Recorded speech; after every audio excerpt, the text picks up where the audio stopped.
Break के बाद आपका खैर मकदम है। मरकजी हुकूमत ने मंशियात के खिलाफ जीरो टॉलरेंस की पॉलिसी अपनाई है और इसके लिए मुल्क भर में एक मुहिम चलाई जा रही है।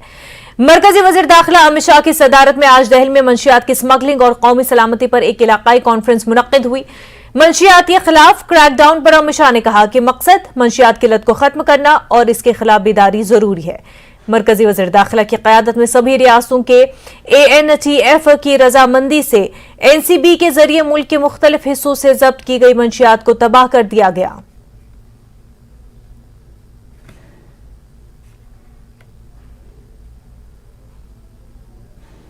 आज यहां से नशा मुक्त भारत पर एक सार संग्रह का विमोचन किया गया है।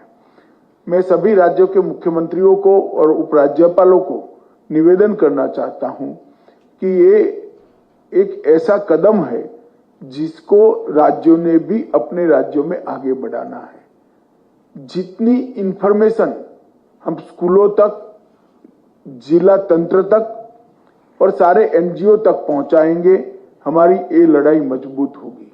आज कुल 1,40,288 किलो से ज्यादा मादक पदार्थों का विनिष्टीकरण किया गया है और इसके लिए सभी राज्यों को और विशेषकर NCB को मैं बहुत बहुत साधुवाद देना चाहता हूं, क्योंकि ये हमारा जो अभियान है इसमें 2378 किलो और 2378 करोड़ रुपए के ड्रग्स को आज हम विनिष्ट कर पाए हैं। और मित्रों, मैं एक बात हम सबकी साझी सिद्धि की ओर भी ध्यान दिलाना चाहूंगा कि हमने बीते एक वर्ष में 10 लाख किलो मादक पदार्थों का 10 लाख किलो मादक पदार्थों का विनिष्टीकरण किया है, जिसका मूल्य 12,000 करोड़ रुपए से ज्यादा है।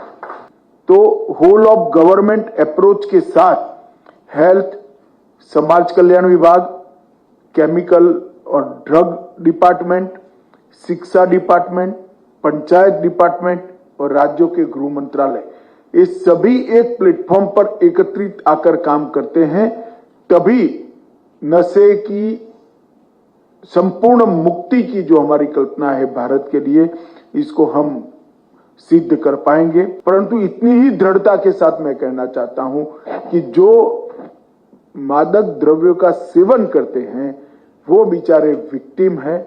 हमारा सिस्टम में नाटे उनको वापिस लाने का प्रयास होना चाहिए, न कि उसको परमानेंट नशेड़ी बनाने का। तो इस विषय को आप सब ढंग से नीचे तक परकोलेट करेंगे, ऐसी मैं आशा रखता हूं। मरकजी वज़ीर दाखिला अमित शाह ने नई दिल्ली में मंशियात की स्मगलिंग और कौमी सलामती पर इलाकाई कॉन्फ्रेंस की सदारत की। कॉन्फ्रेंस के दौरान बताया गया कि NCB के जरिए मुल्क के मुख्तलिफ हिस्सों में तमाम रियासतों की ANTF के साथ मिलकर 1,44,000 किलोग्राम से ज्यादा मंशियात को तबाह किया गया। Rajesh Kumar, SSP narcotics control bureau ने कहा कि अब तक वो जम्मू में मंशियात फैलाने के पाकिस्तान के मज़मूम अज़ाइम को नाकाम बनाने में कामयाब हैं और OGWs को जो सरहद के उस तरफ से पाकिस्तान की मदद कर रहे हैं और पाकिस्तान की मदद कर रहे हैं सरहद इस पार से, उनसे भी निपटा जा रहा है। जम्मू में जब्त की गई 6,727 किलोग्राम मंशियात को जाया किया गया है। ये जम्मू में नशा मुक्त भारत की मुहिम के तहत किया गया। इस मुहिम की क़यादत additional director general of police Jammu zone SH Mukesh Singh और ANTF जम्मू कश्मीर, NCB और JK पुलिस के अफसरान ने अपना रोल अदा किया। मंशियात को ज़ाया कानून के जरिए तयशुदा तरीक़ेकार के मुताबिक किया गया। ADGP जम्मू ने इस मुहिम की भरपूर हिमायत पर अदलिया का शुक्रिया अदा किया।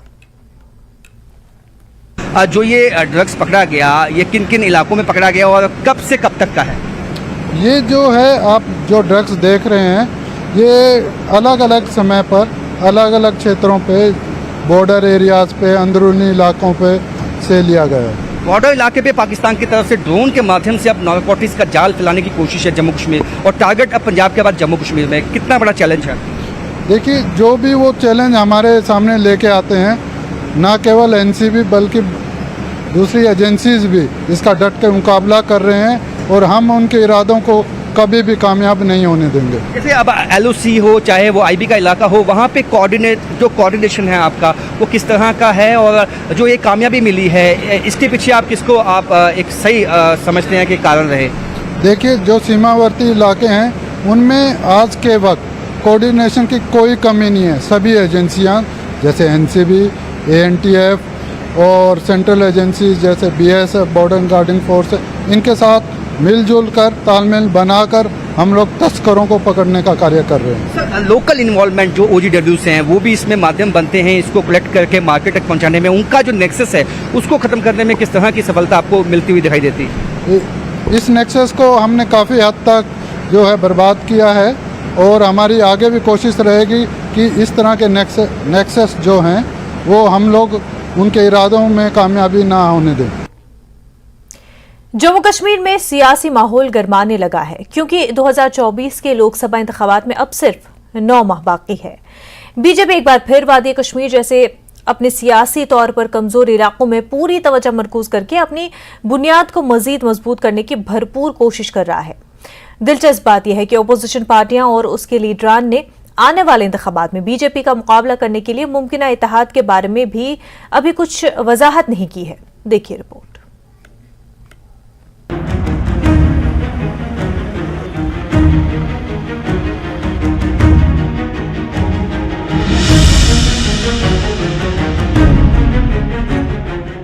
फौरी तौर पर असेंबली इंतखाबात के इम्कानात नज़र नहीं आ रहे हैं। जम्मू कश्मीर में सियासी जमातें अब म्यूनसिपल, पंचायत और 2024 के लोकसभा इंतखाबात के लिए तैयारी कर रही हैं।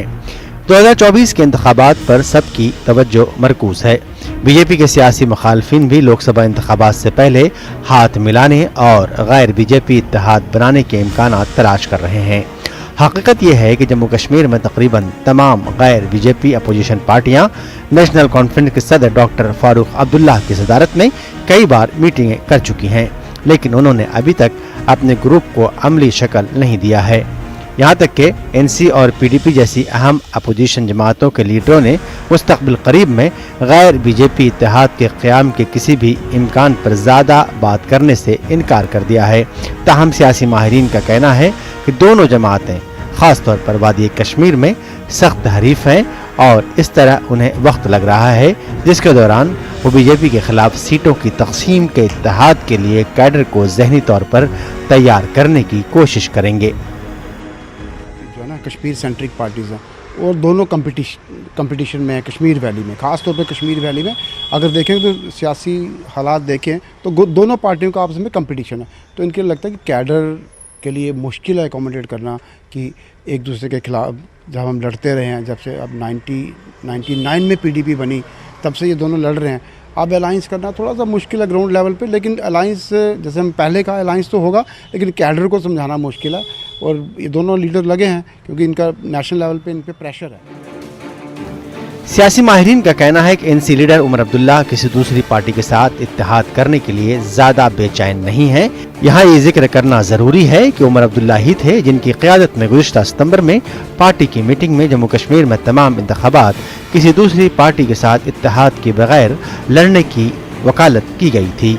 यहाँ तक कि वो कौमी सतह पर गैर बीजेपी जमातों के इत्तेहाद के भी ज़्यादा ख्वाहिशमंद नहीं हैं, जिसका अंदाज़ा उनके हालिया बयान से लगाया जा सकता है, जिसमें उन्होंने पार्टी को अगले साल के आम इंतखाबात में बीजेपी के खिलाफ अजीम इत्तेहाद से दूर रहने का इशारा दिया था। उन्होंने कहा कि आर्टिकल 370 की मनसूखी के वक्त ऐसी ज़्यादातर पार्टियां खामोश रहीं, लेकिन सियासी माहिरीन का कहना है कि आने वाले इंतखाबात में बीजेपी को मजबूत जवाब देने के लिए उमर एक लचकदार अंदाज अपना सकते हैं और पीडीपी के साथ इत्तेहादी बन सकते हैं।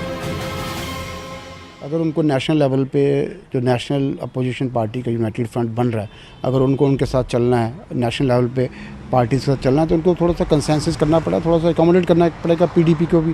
जैसे हमने पहले की बात की, एक सीट अगर वो पीडीपी के लिए छोड़ते हैं तो बहुत बड़ी बात नहीं है।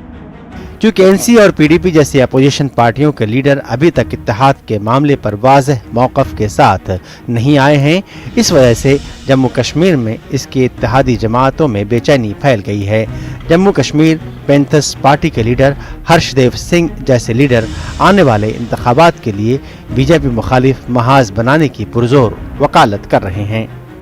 जो है अपोजिशन को इकट्ठा होना बहुत ज़रूरी है और इसके ऊपर काम जो है वो शुरू होना चाहिए अब, क्योंकि इलेक्शंस जो है पार्लियामेंट की अभी आने वाले हैं और अगर मिलजुल कर सारे लड़ते हैं तो यकीनन ही जो है लोगों की अपेक्षाएं जो हैं वो पूरी हो सकती हैं।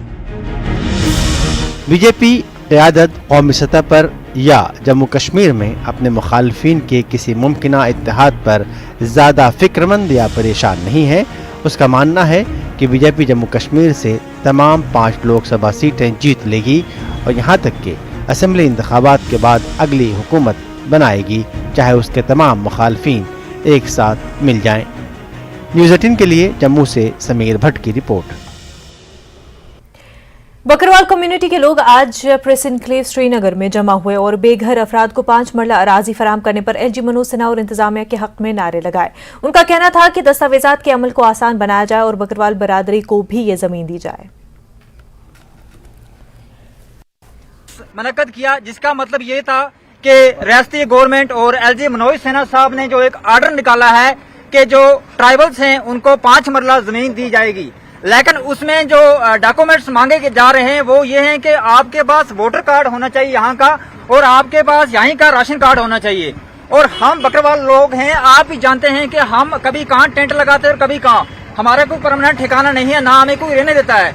हमारे पास सिर्फ 2 ही डॉक्यूमेंट होते हैं, एक होता है राहदारी पास कि हमें किस रास्ते से घूमकर यहाँ पहुँचना है और कहाँ रहना है, दूसरा होता है जंगलात से जब हम पैसे भरते हैं हमें माटू दिया जाता है कि आप बकरवाल तबका हो।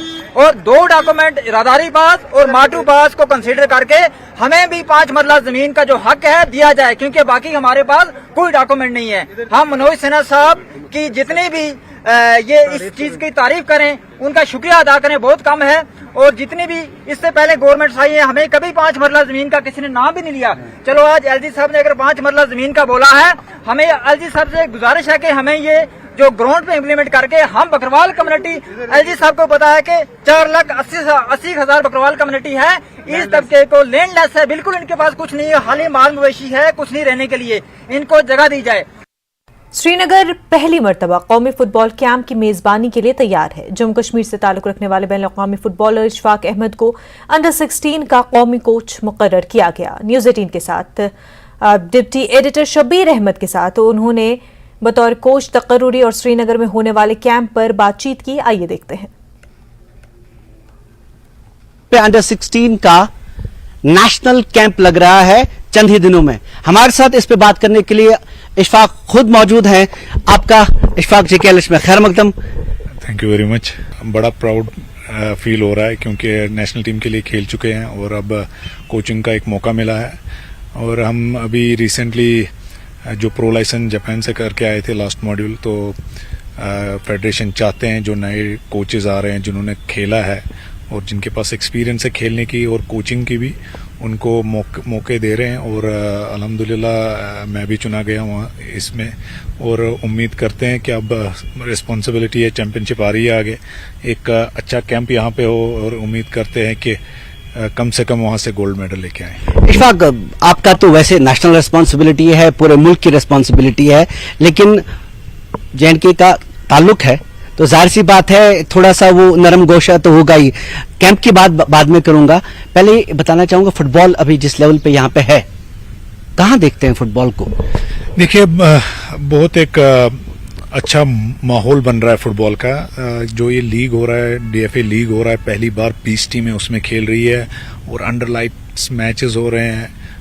मैं स्पोर्ट्स काउंसिल को भी मुबारकबाद देना चाहता हूं क्योंकि वो अलाउ कर रहे हैं, फैसिलिटीज़ प्रोवाइड कर रहे हैं। जब हम लोग खेलते थे तब तो लाइटें वाइटें नहीं होती थी, लेकिन अब लाइटें हैं, दिन में 2 या 3 मैच हो रहे हैं और जो फैंस है वो आ रहे हैं। और परसों ही मैं एक मैच देखने गया था, मुझे एक डिफरेंट माहौल लगा। फैमिलीज आ रही हैं देखने के, छोटे छोटे बच्चे आ रहे हैं देखने के लिए। यही एक मतलब एक अच्छा साइन है, एक हेल्दी इकोसिस्टम होता है फुटबॉल का या स्पोर्ट्स का कहा जाए, जब आपकी फैमिलीज आती है। तो मुझे लगा कि ये पहली बार मैंने JNK में देखा है कि एक हेल्दी एटमॉस्फेयर बन रहा है, स्पोर्ट्स इकोसिस्टम अच्छा हो रहा है, जहाँ पे फैमिलीज आ रही है, वेदर इट्स फीमेल लेडीज, और मैंने तो खुद देखा है पूरी फैमिली आई है, माँ बाप बच्चे उनके साथ आए थे रात के वक्त में भी। एग्जैक्टली वो अंडर लाइट्स आ रहे, तो एक अच्छा माहौल बनता है। ये सभी फुटबॉलर या क्रिकेटर नहीं बन सकते हैं, लेकिन एक सोसाइटी में रोल प्ले होता है स्पोर्ट्स का कि एक हेल्दी सोसाइटी आती है। अगर चाहे बाद में प्रोफेशनल फुटबॉल न खेल सके या क्रिकेट न खेल सके, लेकिन कम से कम एक हेल्दी एनवायरनमेंट बनता है, पॉजिटिव आ जाता है, बिल्कुल बिल्कुल भी सही हो। जम्मू कश्मीर में तो वैसे ही ये पैशन है, यहाँ पे पूरे स्टेडियम भरे रहते हैं, जैसा अशफाक बता रहे थे। उम्मीद करेंगे इस कैंप से और अच्छे प्लेयर निकल के सामने आए और मुल्क का नाम रोशन करें। शब्बीर अहमद, न्यूज़ 18 श्रीनगर। खबरों का सिलसिला जारी रहेगा, लेकिन उससे पहले एक छोटा सा ब्रेक।